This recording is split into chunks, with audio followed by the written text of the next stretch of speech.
The earthquake victims of Dolakha are compelled to spend their nights in huts in freezing temperatures. The financially challenged families are finding it hard to ensure the families have enough food to get through the winter. They also lack warm clothes. Babita, a nursing mother, and a 1-month-old son are ill. She spends the night next to the fire, clutching her son. The family, with the challenges of making the ends meet, are troubled as they lack the means to take care of the baby. There are a number of organizations working on the sectors of maternal and child health,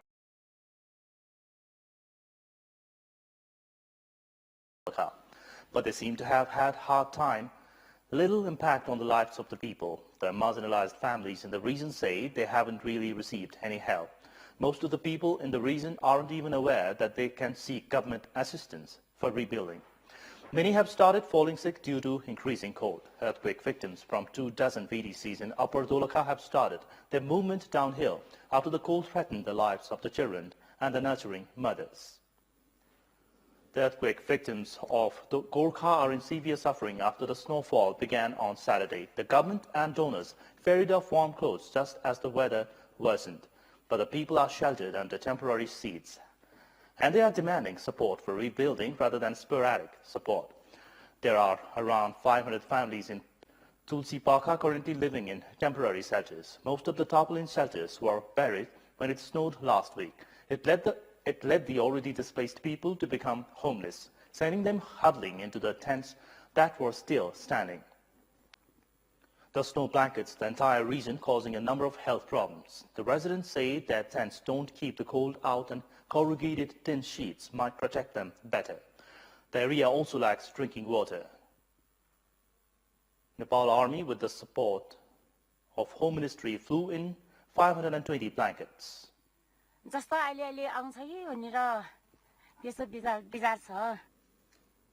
Another INGO, Care Nepal, also flew in mattresses and blankets. But there are more pressing needs. People say they would be more grateful if they received support to build back their homes.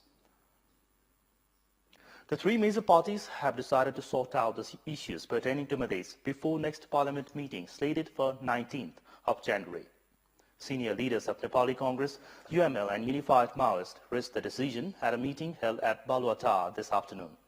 The leaders decided to address the Madhesi Morcha's 11-point demand with via negotiation before the parliament meeting. The meeting has been scheduled for the 19th of January to discuss preliminary amendment of the constitution. The big three, however, failed to force a common stance on the Morcha's demands at today's meeting.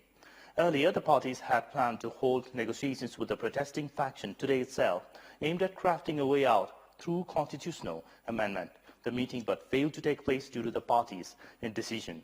The Madhesi Morcha has sought authentication in terms of resolving the demarcation brawl within 3 months through a political mechanism.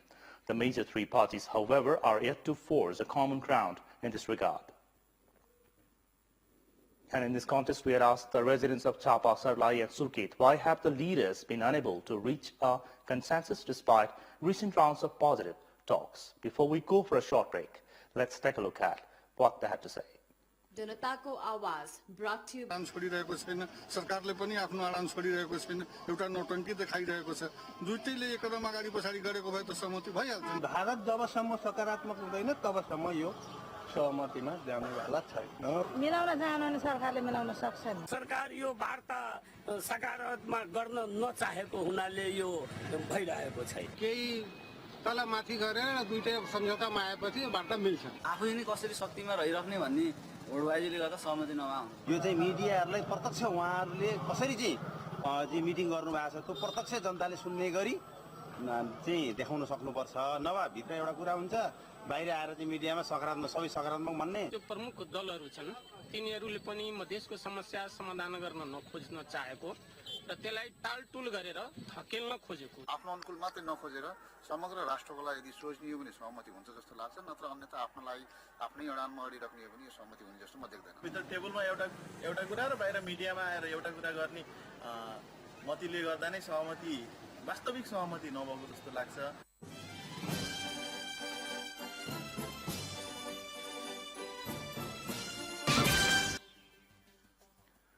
Welcome back. After the break, the Constitutional Bench has issued a verdict barring extreme criminal cases from being withdrawn out of mere political recommendation. The joint bench of Chief Justice Kalyan Shrestha alongside Justices Sushila Karki, Baidyanath Upadhyay, Gopal Parajuli and Om Prakash Mishra issued the directive. The verdict has prevented the criminals charged of serious crimes from being acquitted without going through legal proceedings. The bench concluded that the Cabinet's decisions to call off such cases was not in line with the Constitution, existing laws, alongside the criteria set by the Cabinet itself. The ruling has also nullified such decisions taken in the past, citing that they were rendered discriminatory for being based on vested interest. The bench has further directed for such cases to be sorted out by penalizing the guilty, if need be, via legal prosecution. The verdict has now barred any political party from withdrawing cases lost against its leaders and cadres. The government has informed its development partners that the reconstruction work is about to resume. Prime Minister K.P. Sharma Oli briefed the development partners in its Balwatar residence today. He told them the work would begin on January 16th. He told them that efforts were on to hold local level elections so that the reconstruction work could happen more smoothly. He said local centers to mobilize resources would be established. He said that modernization of resources and equipment would be a priority to ease the work of rebuilding. Parliament's International Relations and Labour Committee has directed the government to resume operation of domestic airports with adequate physical infrastructure. At today's meeting, the committee directed resumption of the airports in Rajavilas, Baitari, Doti, Megholi, among others, that have adequate infrastructure to conduct flights. The committee has also directed the government to assess the renovation cost and challenges of the airports with minimal infrastructures and come up with a report. On the other hand, the committee has directed the aviation companies to operate regular flights even at places with low passengers turnout. At a meeting, Secretary at the Culture, Tourism and Civil Aviation Ministry, Dinesh Thapalia, said that the aviation companies could be allowed to operate flights defying the existing rules. Out of 50 domestic airports across the country, only 33 are currently in operation. Even among those in operation, 17 airports haven't been able to run due to private companies' reluctance to resume flights. A series of bomb blasts has rocked the Indonesian capital, Jakarta, with gun battles on the streets. The blasts were centered around Tamrin Street, a major shopping and business district, to foreign embassies and the United Nations offices. Details remain unclear, but at least one of the blasts hit the Starbucks cafe outside the Sarina shopping center and next to a police security. Eyewitnesses say several attackers entered the cafe and detonated explosives. Snipers and armored vehicles were deployed on the streets of the capital.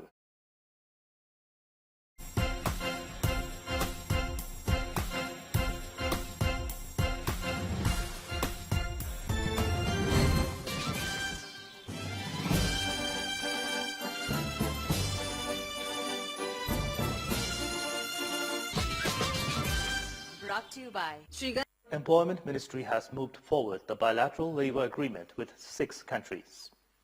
The ministry has processed the agreement with Malaysia, Saudi Arabia, Kuwait, Jordan, Oman and Lebanon. Labour Minister Deepak Bohra has said that he has already sent a government team to Saudi Arabia. The government officials will also be visiting Malaysia in this regard. The Kuwait government has shown interest in recruiting Nepali workers in the government service. If an agreement comes through, the Nepali workers will receive health and life insurance, among other benefits. The agreement will protect the workers' rights and will help lessen risk faced by migrants. Finance Minister Bisnu Paudel has left to China to participate in the first Governing Council meeting of the Asian Infrastructure Investment Bank. The bank, which is expected to have a share capital of $100 billion, is being inaugurated on Saturday. As a founding member, Nepal will be represented by Minister Paudel at the inauguration ceremony and the Governing Council meeting. The AIIB was established under the leadership of China 2 years ago. The bank aims to invest in infrastructure sector of Asian countries where the resource gap in the infrastructure sector is immense. China, which sponsored the bank, has taken 30% stake in the AIIB, followed by neighboring giant India at 8.4% and Russia with 6.5%. Nepal has acquired 809 units of shares in the AIIB, which amounts to 0.081% stake.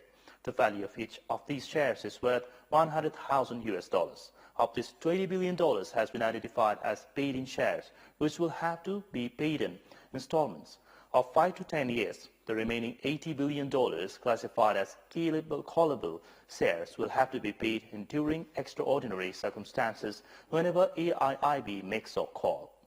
And time now for the sports update. Sports news.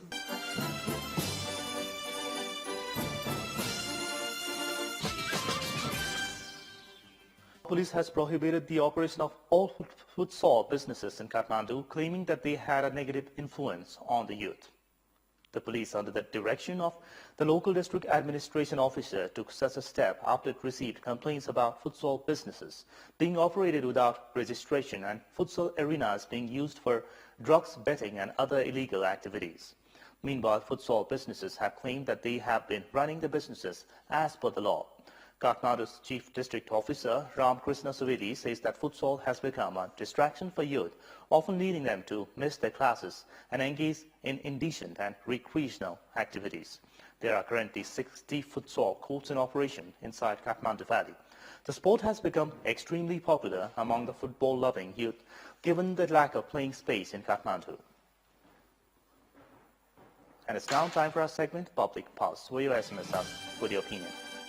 Pune. But before that, let's take a look at the results from yesterday's polls. Yesterday we had asked you, what would you term the trend among ministers of seeking additional facilities? 2% voted for misuse of power, 39% voted for a result of impunity, and 59% voted for lack of morality. And now today's question, what's your take on the prohibition of futsal games?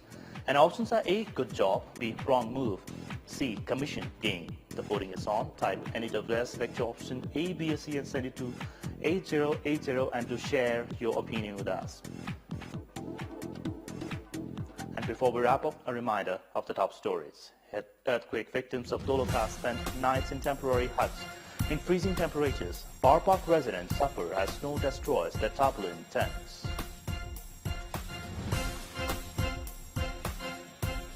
Prime Minister Oli tells development partners that the government is all geared up to begin reconstruction work.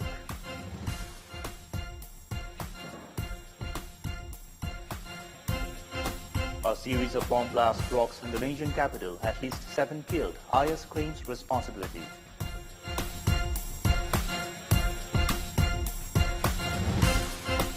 And Nepal police prohibits operation of all futsal businesses in Kathmandu, claims the sport has negative impact on youth. And that's all for this hour. Up next is news in Nepali. Keep watching Kantipur.